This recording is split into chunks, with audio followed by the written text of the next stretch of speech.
오늘 본문의 이야기를 보시면요, 바울이 배를 타고 가고 있습니다. 이 배에 바울은 사실은 죄수의 몸으로 가게 되는 거죠. 바울의 소망이 뭐냐니까 로마에 가서 복음을 전하는 겁니다. 그 당시 세계 최고의 도시였던 로마, 세계의 중심이었던 로마, 거기에 가서 복음을 전하는 게 바울의 소망이었습니다. 그리고 바울이 로마에 가서 복음을 전하는 건요, 세계 역사에 있어서도 엄청난 사건입니다. 로마 제국의 한 복판에 복음이 전파되어지고 하나님의 구원의 역사가 펼쳐지는 것들이 본격적으로 일어난 시점이기 때문에 하나님의 구원의 역사가 펼쳐지는 데 있어서 정말 중요한 사건이 바울이 지금 로마로 가는 이 길입니다. 바울이 하나님의 선한 뜻을 붙들고 로마에 가서 복음을 전하겠습니다 라는 마음을 품고 있었기 때문에 바울이 죄수로 가든지 아니면 자유로운 몸을 가지고 가든지 그건 상관이 없었습니다. 하여튼 로마로 가면 되는 겁니다. 로마에 가서 복음을 전하면 되는 거죠. 그게 바울이 소망하는 것이었습니다. 그런 큰 뜻을 품고 하나님께서 원하시는 길을 가는 바울의 모습입니다. 오늘 바울의 이 선교길, 바울의 로마로 가는 길, 주님과 동행하는 길, 아름답고 능력 있는 귀한 길입니다. 자, 그런데 여러분, 그럼 이런 길을 걸어가고 있으면 바울의 길이 좀 편하고 평탄하고 그러면 좋지 않을까요? 저와 여러분들 인생길이 하나님과 동행하는 믿음의 길인 줄로 믿습니다. 우리가 이런 길을 걸어가고 있는데요, 하나님 앞에 예수님 믿고 이제 걸어가는 이 길이 좀 평탄했으면 좋겠는데 오늘 본문에 뭐가 있다고요? 폭풍이, 광풍이 불었다라고 그렇게 이야기를 합니다. 이게 인생의 어려움인 것 같습니다. 하나님 앞에서 하나님의 길을 걸어가는데 바울의 이 선교길이 선교하러 가는 길인데요, 정말 평탄하게 거기까지 가서 복음을 전할 수 있어야 될 거 아니겠습니까? 사실 광풍이 일어나기 전에 바울이 미리 여러분 예견을 합니다. 여러분 10절 말씀을 보면 그렇게 이야기하거든요. 10절을 우리 같이 한번 읽어볼까요? 말하되 여러분이여 내가 보니 이번 항해가 화물과 배만 아니라 우리 생명에도 타격과 많은 손해를 끼치리라 하되, 이 이야기를 한 사람이 바울입니다. 바울이 오늘 이 행단, 이 배가 끌어가는 선단의 대장인 백부장에게 그 이야기를, 그리고 선장과 선주에게 그 이야기를 하는 겁니다. 지금 때가 지중해 바다에 풍랑이 일어나는 때이기 때문에 잘못하면 배만 잃어버리는 게 아니라 사람에게까지도 생명의 위협이 올 수 있는 상황이다라고 이야기를 하는 거죠. 그런데 여러분, 오늘 본문을 보니까 11절에 그렇게 이야기합니다. 백부장이 선장과 선주의 말을 바울의 말보다 더 믿더라라고 말합니다. 백부장이 선장과 선주의 말을 더 믿는답니다. 바울이 하나님이 세우신 위대한 사명자, 사역자인데 이 위대한 사역자의 이야기를 세상 사람들은 들어주지를 않습니다. 예견을 해서 풍랑이 일어날 걸 예견하지만 세상은 그 이야기를 전혀 접수를 하지 않아주는 겁니다. 말이 통하지 않는 거죠. 그런데 다행스럽게 지금 배가 서 있는 그 항구가 편안하고 좋은 상황이면, 그리고 지금 광풍이 불고 있어가지고 배가 떠날 상황이 아니고 안 떠났으면 좋겠는데, 지금 여러분 오늘 본문을 보니까 상황이 약간 이상하게 되어져 가고 있습니다. 백부장이, 대장이 선장과 선주의 이야기를 듣는데, 여러분 12절 말씀 한번 읽어볼까요? 12절입니다. 시작. 그 항구가 겨울을 지내기에 불편하므로 거기서 떠나 아무쪼록 베닉스에 가서 겨울을 지내자 하는 자가 더 많으니 베닉스는 그레데 항구라. 한쪽은 서남을 한쪽은 서북을 향하였더라. 아멘. 지금 여기가 겨울을 지내기에 좋지 않답니다. 불편하답니다. 그냥 바울이 보기에 여러분 여기가 지금 배가 출발하면 광풍이 부니까 바울은 안 갔으면 좋겠다라는 마음을 가지고 있는데, 자연스럽게 선장과 선주도 여기 있는 게 좋겠다라는 마음을 가졌으면 좋겠는데, 선장과 선주의 입장에서는 여기가 불편하다는 겁니다.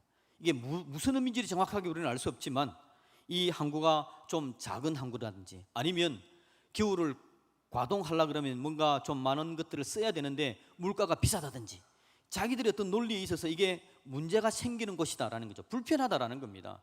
그들이 떠나고 싶어 한다라는 거죠. 이게 문제입니다. 그런데 여러분, 떠나려고 하는데 떠나기 전에 바로 광풍이 딱 불어주면 떠나지 못할 거 아닙니까? 그런데 어떻게 되어집니까? 13절 읽어볼까요? 시작. 남풍이 순하게 불매 그들이 뜻을 이룬 줄 알고 닷을 감아 그레데 해변을 끼고 항해하더니, 이게 문제가 계속해서 겹쳐지는 겁니다. 바울은 안 떠났으면 싶은데 바울의 말을 안 들어줍니다. 선장과 선주의 이야기를 백부장이 들어주는데 선장과 선주는 여기가 불편하답니다. 그런데 마침 남풍이 순하게 불어가지고는요 배가 출발하기 좋도록 만들어 주었다라는 거죠. 여러분, 인생에 문제가 생기려면 이렇게 겹겹이 문제가 생길 수 있는 이유가 발생이 되어지는 겁니다. 바울은 안 갔으면 좋겠는데 배는 떠나기 좋은 환경을 만들어내 버렸다라는 겁니다. 바울이 지금 여러분 하나님께서 보내신 하나님의 길을 걸어가는 사람입니다. 하나님의 길을 걸어가는데 지금 문제를 발견합니다. 그래서 잠깐 중단해야 될 때인데 중단하지 못하도록 여러 가지 여건들이 짬뽕이 되어져 그냥 밀어붙이는 그런 현상이 발생이 되고 있다는 겁니다. 우리 인생길이 쉽지 않습니다. 인생길이라는 게 자체가 쉽지를 않은데 우리가 믿음의 길, 신앙의 길을 걸어가는 사람들입니다. 하나님이 우리를 사랑하시고 우리가 좀 더 복된 하나님의 은혜 가운데 세워져 가야 되는데 이 복된 신앙의 길을 걸어가기는 더 쉽지 않다라는 걸 오늘 보여주는 거죠. 문제가 계속해서 이어져 가는 겁니다. 믿음의 길, 신앙의 길을 걸어가면서 여러분 내가 내 마음대로 좀 결정할 수 있으면 얼마나 좋겠습니까? 하나님께서 말씀을 딱 주셔가지고 말씀과 기도를 드리는 가운데 마음의 문과가 딱 정해지는 겁니다. 이렇게 살아야지 하고 딱 살려고 하는데 내 인생을 주장하는 게 내가 아닙니다. 살아가는 삶이 그렇습니다. 내 인생을 내가 주장하는 게 아닙니다. 내 마음대로 못 삽니다. 주위 여건과 환경, 나를 주장하는 것들이 너무 많습니다. 내 말을 안 듣습니다. 다른 것들의 말을 듣는 일들이 일어나서 내가 원하는 대로 결정이 안 되는 현상들이 계속해서 나타나지는 거죠. 이 일이 바로 우리 인생길입니다. 우리 신앙의 길입니다. 그리고는요 내가 원하는 대로 좀 그래도 여건과 환경이라도 만들어졌으면 좋겠는데 지금 선장과 선주가 불편한 상황이 발생하는 거죠. 그들의 논리는 뭡니까? 경제적인 논리입니다. 편리함의 논리입니다. 지금 하나님의 은혜와 하나님의 능력 가운데 하나님의 사명을 이뤄내는 그 논리가 아니라 그냥 경제적인 논리, 편리함의 논리가 그냥 불어닥쳐서 그것 때문에 좌지우지하는 일들이 나타나지는 거죠. 그렇다고 해서 그들이 경제를 보존받는 것도 아닙니다. 편리함을 보존받는 것도 아닙니다. 오늘처럼 광풍이 일어서 배가 깨어져 버리는데 무슨 경제적인 보존을 받을 수 있습니까? 그럼에도 불구하고 그들이 결정할 시점은 경제적인 논리를 갖다 대니까 출발 이렇게 결정이 되어져 버린다라는 거죠. 바람은 어떻게 분다고요? 남풍이 불어오는 겁니다. 세상의 환경은요, 여건과 환경은 그냥 남풍입니다. 이 남풍은 순풍입니다. 무슨 순풍입니까? 우리가 하나님 은혜로 가는데 역행하는 순풍입니다. 하나님의 말씀대로 살아가는데 역행하는 순풍이 불어닥치는 거죠. 하나님의 말씀대로 못 사게 하는 겁니다. 하나님의 뜻대로 서지 못하게 만드는 겁니다. 하나님 앞에 나와 뭔가를 하나 순종하는 거 감당하지 못하게 합니다. 하나님께서 말씀하시기를 네가 좀 손해를 봐라 그렇게 이야기하지 않습니까? 원수를 사랑해라. 누가 네 뺨을 때리면 다른 쪽 뺨을 갖다 대어라. 하나님께서 그렇게 이야기합니다. 그래서 하나님의 선한 뜻을 붙들고 날려고 그러는데 원수를 사랑하면 내가 죽을 것 같은 느낌이 확 들어집니다. 오른쪽 뺨을 한쪽 뺨을 때렸는데 다른 쪽 뺨을 갖다 대면 정말 죽을 것 같습니다. 그래서 나도 할 수 없이 저 사람의 뺨을 때리는 일이 나타나게 되어지는 거예요. 이게 여러분 우리는 하나님의 뜻대로 살지 못하도록 여건과 환경이 계속해서 만들어져 간다라는 거죠. 그런데 결론은 뭡니까? 광풍이 불어온다라는 거죠. 인생에 광풍이 불어오는 겁니다. 광풍을 예비하고 준비하고 이겨낼 수 있는 여건이 있었음에도 불구하고 그게 안 되고 결국은 광풍이 불어와서 그냥 흔들어 버리는 일이 나타나진다는 거죠. 여러분 광풍, 오늘 유라굴라라는 이름의 광풍입니다. 이 광풍이 불어오는데요 지중해에 있는 광풍입니다. 배가 이건 나뭇잎 같습니다. 종이짝 같습니다. 배를 선장과 선주의 마음대로 움직여 나갈 수가 없습니다. 돛을 달아도 돛도 필요 없습니다. 노를 저어도 안 됩니다. 키를 조정해도 그것도 아무 쓸데없는 무용지물이 되어져 버리는 겁니다. 마음대로 안 되게 되는 거죠. 마음대로 안 되는 배, 이걸 어떻게 하겠습니까? 지난주에 여러분 제가 뉴스를 보니까 에어 캐나다라는 비행기가 비행을 하다가 강한 이상한 기류를 만났답니다. 그래서 비행기가 갑자기 급강하를 하게 되어지면서 이게 여러분 비행기에서 안내를 해주면 안전벨트라도 매는데 안전벨트도 다 풀고 있는데 갑자기 내려가는 바람에 비행기에 타고 있던 사람들이 거의 다 붕 떠서 머리가 천장까지 닿았답니다. 사람들이 많이 다치고 막 그랬대요. 그런데 다행히 이 비행기가 이제 하와이 공항에 내려가지고 비행기가 사람들이 더 큰 일이 나타나지 않았지만 그런 문제를 만났다라는 거죠. 갑자기 그런 일을 만날 때 어떻게 하겠습니까? 저 지난주에 여러분 뉴스를 보니까 중국에 중국에 회오리 바람을 불었답니다.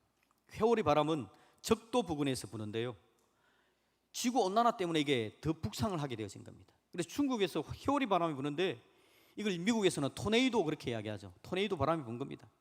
여러분 뉴스에 한번 보시면 토네이도가 불어가는데요, 미국에 있는 집들이 다 쓰러져 날아가 버립니다. 자동차도 휙 날아가고요, 집이 다 부셔져 버리는 겁니다. 실제 중국에 불었는데, 중국에 아파트가 있는데요, 아파트에 토네이도가 불었는데 창문이 다 깨지고요, 바람이 창문이 깨지고 바람이 들어가니까 집 안에 있는 가구까지도 엉망이 되어져 버렸다. 사람이 6명 죽었고 190명이 상처를 입었답니다. 이런 일이 불어닥치는 거죠. 내가 감당하지 못하는 일이 불어닥치는 현상. 이게 여러분 지금 결국 선교의 길을 가라고 인생의 길을 걸어가는 바울에게 닥쳤던 현상이다라는 겁니다. 쫓겨다닙니다. 배가 마음대로 움직이는 그런 상황이 되어져 버렸다라는 거죠. 그래서 오늘 성경에 보니까 구원의 여망이 없었더라, 20절에 그렇게 얘기합니다. 구원의 여망마저 사라져 버렸더라. 구원의 여망이 사라져 버리는 태풍이 불어오는 인생, 그걸 오늘 본문은 보여주고 있는 거죠.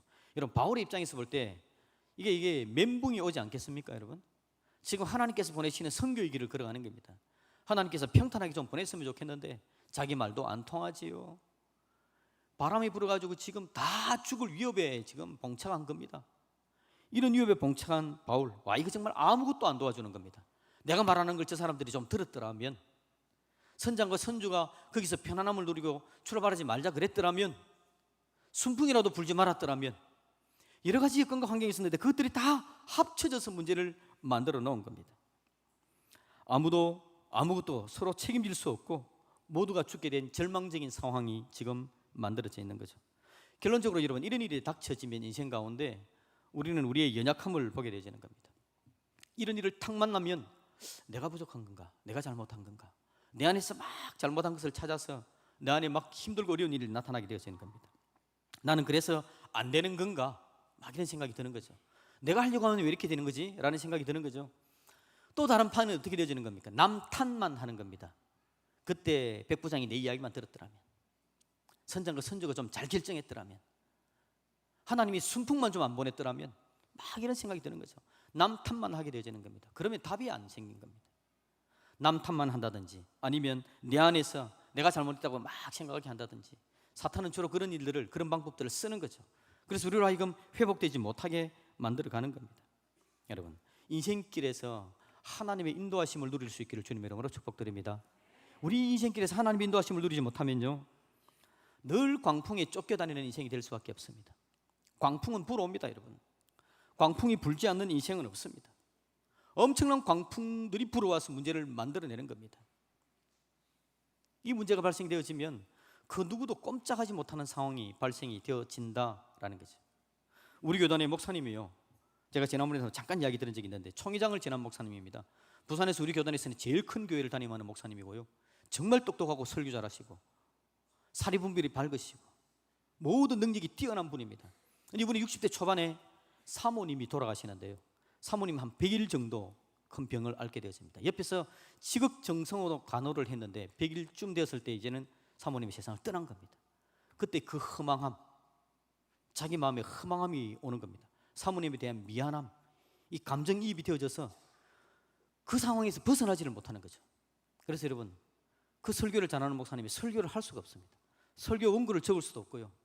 문제가 심각하니까 주위에서 교회 장로님들이 그리고 부교육자들이 목사님 설교 원고를 적어 드릴 테니까 들고 올라가서 그냥 읽으십시오.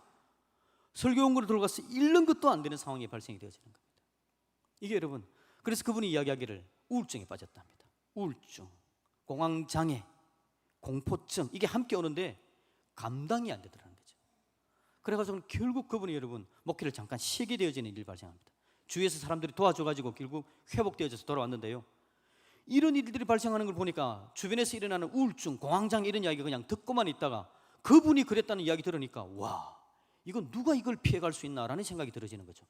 그분은 저보다 능력이 100배나 뛰어나는 분입니다. 여건과 환경, 살아가는 목회 환경이 얼마나 멋있는 분인지 모릅니다. 그런 분이 그런 일을 당했을 때에 다른 사람들은 어떻게 할까라는 생각이 드는 거죠. 여러분, 근데 그분이 그걸 이겨낸 게요, 결국 하나님에 대한 믿음입니다. 우리 하나님께서 그를 만져주셔서 이겨내는 믿음의 역사가 나타나게 된 줄로 믿습니다. 여러분, 늘 하나님이 우리 곁에 계신 것을 잊지 마시기를 다시 한번 주님의 이름으로 축복드립니다. 하나님께서 함께 하셨을 때요, 바울이 깨닫게 되어지는 겁니다. 오늘 22절 말씀을 같이 한번 읽어봅시다. 22절입니다. 시작. 내가 너희를 권하노니 이제는 안심하라. 아멘. 내가 너희를 권하노니 이제는 안심하라. 이걸 이야기한 사람은 바울입니다. 바울이 여러분 배 안에 타 있는 사람들에게 이야기하기를 이제는 안심하세요 라는 말을 했다라는 겁니다. 안심해라, 이 말은 여러분 사실은 허망한 말일 수도 있습니다. 큰 어려움을 당하고 있는데 옆에 있는 사람이 와가지고 안심하세요, 그냥 잘 될 겁니다, 안심이 됩니까 여러분? 그런데 옆에 있는 사람이 돈이 뭐 엄청난 사람이 왔다든지 아니면 엄청난 권력자가 와가지고 안심하세요 라고 이야기했으면 내 마음이 좀 안심이 되겠죠. 안심을 해야 되겠는데 안심해 줄 만한 사람이 아닌 사람이 안심하라고 이야기하는 건 이건 허망한 이야기, 제가 배운 이야기로는 하나마나한 이야기, 뭐 그런 이야기가 되는 거죠. 어느 분이 그러시더라고요. 하나마나한 이야기 하지 마세요, 그 이야기를 하셔서 제가 그러면 안 되구나 생각을 했는데 정말 하나마나한 이야기입니다. 그러면 여러분 믿을 구석이 있어야 바울이 이 이야기를 할 거 아닙니까? 평안이라는 건요, 믿을 구석이 있어야 평안하게 되어지는 겁니다. 바울의 믿을 구석은 어딜까요? 25절을 같이 한번 읽어봅시다. 25절입니다. 시작. 그러므로 여러분이여 안심하라. 나는 내게 말씀하신 그대로 되리라고 하나님을 믿노라. 아멘. 하나님을 믿으시기를 주님의 이름으로 축복드립니다. 저와 여러분들은 살아계신 하나님을 믿는 믿음의 백성들인 줄로 믿습니다. 하나님의 백성들이 하나님을 믿는 게 이게 중요하다라는 거죠. 하나님의 백성이 하나님을 믿는 거, 이게 별다른 일이 아닌데 이게 여러분 인생의 키가 되어지고 문제를 해결하는 해결책이 되어진다라는 것입니다. 오늘 여러분 그러면 바울은 어떤 하나님을 믿었을까요? 오늘 바울이 하나님을 믿노라라고 이야기했는데 믿는다라는 말의 의미는 뭡니까? 하나님이 계시다라는 말을 믿는 거 맞죠, 그죠? 그런데 여기는 더한 의미가 포함되어져 있죠. 하나님께서 모든 것들을 해결한다라는 의미입니다. 내가 하나님 믿습니다라는 말은 하나님이 해결해 준다라는 겁니다. 어떤 문제가 있을 때 우리 아이가 아빠 믿어요 라고 이야기할 때 무슨 말입니까? 해결해 주기를 믿는다라는 말 아닙니까? 지금 바울이 하나님을 믿노라라고 이야기할 때 믿는다라는 말은 해결해 준다라는 걸 믿는다라는 이야기입니다. 여러분 우리 하나님은 해결하시는 능력의 하나님이신 줄로 믿습니다. 그 하나님을 믿어야 되는 거죠. 자, 그러면 바울은 오늘 하나님에 대해서 어떻게 표현하는지 우리가 한번 살펴봤으면 좋겠습니다. 23절 말씀을 같이 한번 읽어보겠습니다. 시작. 내가 속한 바 곧 내가 섬기는 하나님의 사자가 어젯밤에 내 곁에 서서 말하되. 아멘. 지금 하나님의 사자가 바울에게 말을 했답니다. 그런데 그 하나님에 대해서 바울이 뭐라고 표현합니까? 내가 속한 하나님이라고 이야기를 합니다. 그 다음에는 내가 섬기는 하나님이라고 이야기하는 거죠. 바울은 하나님에 대해서 얘기할 때 하나님은 내가 속해져 있는 분이다 라고 말하고 있습니다. 여러분 저와 여러분들은 하나님의 속한 자가 된 줄로 믿습니다. 우리의 소속이 하나님이라는 거죠. 바울은 여러분 백부장에게 속한 자가 아니었습니다. 백부장에게 이야기합니다. 지금은 위험한 때입니다. 지금은 광풍이 불어올 때이기 때문에 지금 출발하면 배도 잃고 사람도 잃습니다 라고 이야기했지만 백부장에게 속한 자가 아니기 때문에 백부장이 그 이야기를 안 듣습니다. 무시해버립니다. 선장과 선조들이 그 이야기를 들었지만 자기들의 편리함, 자기들의 논리를 가지고 무시해버립니다. 바울은 그들에게 속한 자가 아니었기 때문에 그렇습니다. 저와 여러분들은 하나님께 속한 자인 줄로 믿습니다. 우리는 하나님께 속한 자입니다. 하나님께 속한 자이기 때문에 하나님께서 우리의 문제를 해결하실 겁니다. 하나님의 방법대로 우리를 인도해 가실 것이다 라는 거죠. 우리가 하나님께 속했다라는 걸 늘 기억해야 합니다. 여러분 성찬식은 우리가 하나님께 속했다라는 걸 아는 시간입니다. 예수님의 살과 예수님의 피를 먹고 마십니다. 내가 예수님 안에 있는 사람이고 예수 보혈의 은혜를 누린 사람이다라는 걸 아는 시간이죠. 근데 여러분 이 성찬식에 처음 참여한 성도들의 이야기를 들으면 참 재밌습니다. 저게 뭐라고 먹고 싶었다는 이야기를 하죠. 저게 뭐라고 먹고 싶었다. 그래서 예배 참여했는데 세례를 안 받아가지고 목사님이 세례 받지 않은 분은 먹지 마세요 라고 이야기를 했기 때문에 먹지도 못하고 옆에 있는 사람들은 그거를 집어먹고 마시고 하는데, 그런데 여러분 이제 세례를 받고 처음에 성찬식에 참여한 거죠. 그런데 너무 감사한 겁니다. 예수님의 보혈의 은혜로 내 죄의 문제가 사라지고 내가 하나님의 구원의 백성이 되었기 때문에 오늘 이 성찬식에 참여하는구나. 내가 하나님께 속한 사람이 되어지고 이제 내가 하나님과 관계없는 사람이 아니라 하나님이 나를 위해서 예수님 보내주시고 나를 대신해서 예수님 죽여주신, 나를 그만큼 사랑하신 하나님의 편이 되어졌구나라는 걸 깨닫고 감사했다라는 이야기를 들을 때 내가 여러분 막 은혜가 되어지더라고요. 그래서 내가 어떤 때는 세례를 집례하면서도, 성찬식을 집례하면서도 성찬의 의미를 가물가물할 때가 있는데, 그 이야기를 들으니까 아차, 내가 이 큰 은혜를 받았는데 라는 생각을 제가 한 번 더 되새기게 되는 그런 계기가 되었다는 거죠. 여러분, 어느 단체에 가입할 때는요, 입회비를 냅니다. 가입비를 냅니다. 그러면 그곳에서 입회비, 가입비 낸 사람들에게 그 단체가 가지고 있는 혜택들을 제공해 주는 거죠. 우리가 여러분 성찬에 참여하는데, 하나님 은혜 가운데 성찬에 참여하는데 우리가 입회비를 낼 능력이 없는 겁니다. 입회비는 죄 문제를 해결해야 되기 때문에, 죄 없는 자만 예수님의 성찬에 참여할 수 있기 때문에, 죄 없는 자만 하나님 나라 백성이 될 수 있기 때문에 우리 스스로 입회비를 낼 수가 없는 겁니다. 그래서 하나님께서 결정한 거죠. 예수님의 보혈의 은혜입니다. 예수님의 십자가가 우리의 입회비를 대신하는 겁니다. 예수님께서 우리를 대신하여서 우리가 하나님의 소속이 될 수 있도록 우리의 입회비, 예수님의 보혈을 우리를 대신해서 제공해 주신 줄로 믿습니다. 그 큰 은혜를 가지고 우리가 하나님의 자녀가, 하나님의 구원의 백성이 되었다는 거죠. 그러기에 여러분, 한 번 하나님께서 우리를 입회시킨 우리를 여러분, 하나님께서 그냥 쉽게 포기하지 않습니다. 쉽게 내버려 두지 않습니다. 하나님 우리에 대해서 지대한 관심을 가지고 저와 여러분들을 돌보시는 분이 바로 우리 하나님이신 줄로 믿습니다.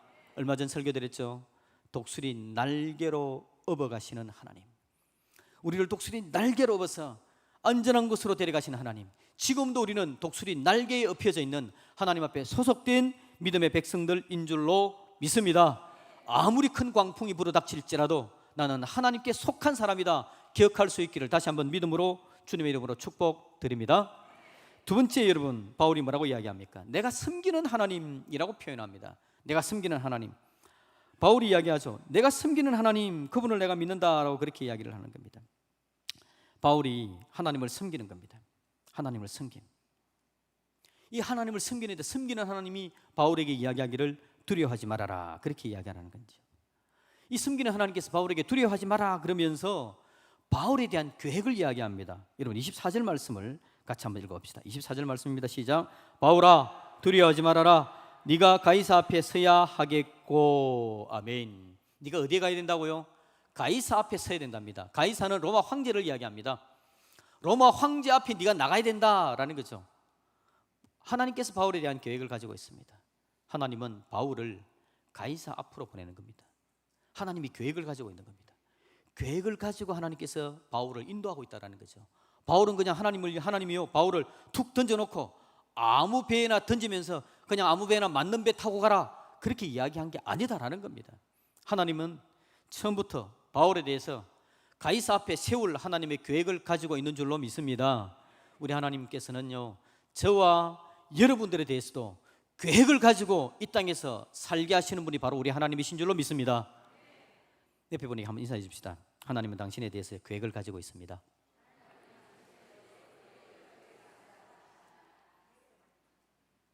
하나님께서 여러분들에 대해서, 우리에 대해서 무계획으로 우리를 보고 있는 게 아닙니다. 그냥 되는 대로 두고 보는 게 아니라는 거죠. 하나님이 우리의 계획을 가지고 있습니다. 하나님의 계획 속에 있는 사람들은요, 함부로 죽지 않습니다. 사명을 가진 사람은 잘 안 죽거든요. 하나님을 계획 가진 사람은요, 하나님의 계획을 가지고 있는 사람은 막 죽지 않습니다. 옆에 인사합시다. 막 안 죽습니다. 어느 권사님이 저한테 이야기하더라고요. 목사님, 제가 죽을 때가 된 것 같습니다 라고 이야기해서 제가 귀에다 대고 이야기해 줬습니다. 권사님, 사람이 잘 안 죽습니다. 그렇게 제가 말씀을 드렸습니다. 사람이 잘 안 죽습니다, 여러분. 하나님께서 특히나 사명 가운데 인도하고요, 하나님께서 계획을 가지고 인도하는 사람들이 막 안 죽습니다. 하나님의 계획이 찼을 때 죽는 겁니다. 하나님의 계획이 이어졌을 때 죽는 겁니다. 막 죽는 거 아닙니다.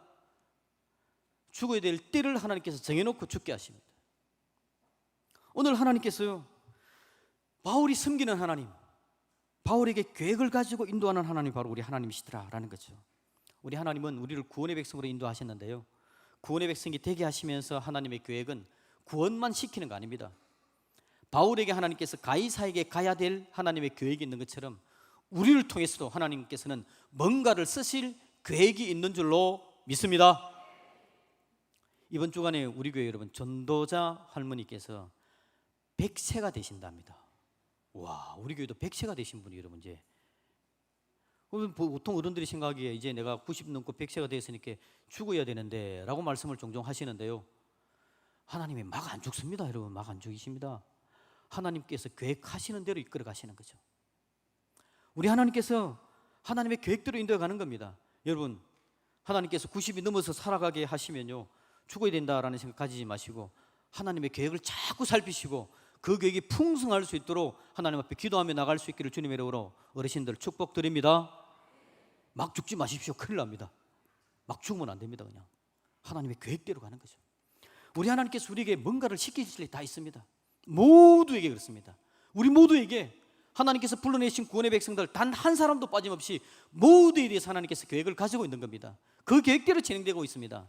여러분, 그 하나님의 계획에 여러분의 눈을 뜨시고 계획을 바라보시고 함께 동참할 수 있기를 주님의 이름으로 축복드립니다. 그러면 여러분, 그 하나님과 함께 광풍을 이겨내는 믿음의 사람이 될 줄로 믿습니다. 광풍 따위는 손을 대지를 못하는 겁니다. 우리 하나님께서 여러분 마지막 어떻게 합니까? 바울의 하나님은 어떤 하나님이셨을까요? 마지막 26절 우리 같이 한번 읽어보겠습니다. 시작. 그런즉 우리가 반드시 한 섬에 걸리리라 하시더라. 아멘. 이게 무슨 말이냐니까, 바울이 이야기하기를 우리 아무도 안 죽습니다 라고 이야기하면서 우리가 한 섬에 걸립니다, 섬에 내리게 될 겁니다, 그 이야기를 하는 겁니다. 우리 하나님은 반드시 한 섬에 걸리게 하시는 하나님, 그 하나님이 바로 우리 하나님이신 줄로 믿습니다. 한 섬에 걸리게 하셔서 우리를 살리시고 회복시키시고 능력으로 인도하셔서 다시 사명의 길로 달려가게 하실 하나님, 그분이 바로 우리 하나님이신 줄로 믿습니다. 하나님은 한 섬에 걸리게 합니다. 광풍 가운데 있지만요, 그러니까 쉽게 배가 깨어지지 않습니다. 광풍에 있지만 배는 깨어질지언정 우리가 섬에 걸려서 섬에서 살아남게 되어진다는 거죠. 그 섬은 어떤 섬입니까? 하나님의 은혜의 섬입니다. 하나님의 인도하심을 누리는 섬입니다. 하나님께서 쉬게 하시는 섬입니다. 생명을 누리게 하는 섬입니다.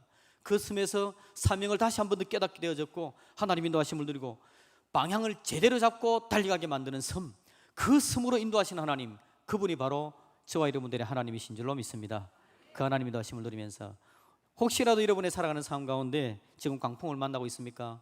여러분, 죽으려고 계획을 가지지 마시고 살 계획을 가지시고 섬기는 하나님, 내 모든 것들을 아름답게 인도해 가신 하나님, 내가 그 하나님 앞에 속해져 있고 하나님께서 계획을 가지고 있고 그 계획 가운데 나를 섬에 내리게 하실 하나님이 우리 하나님이시라는 것을 믿으시면서 이겨내시기를 주님의 이름으로 축복드립니다.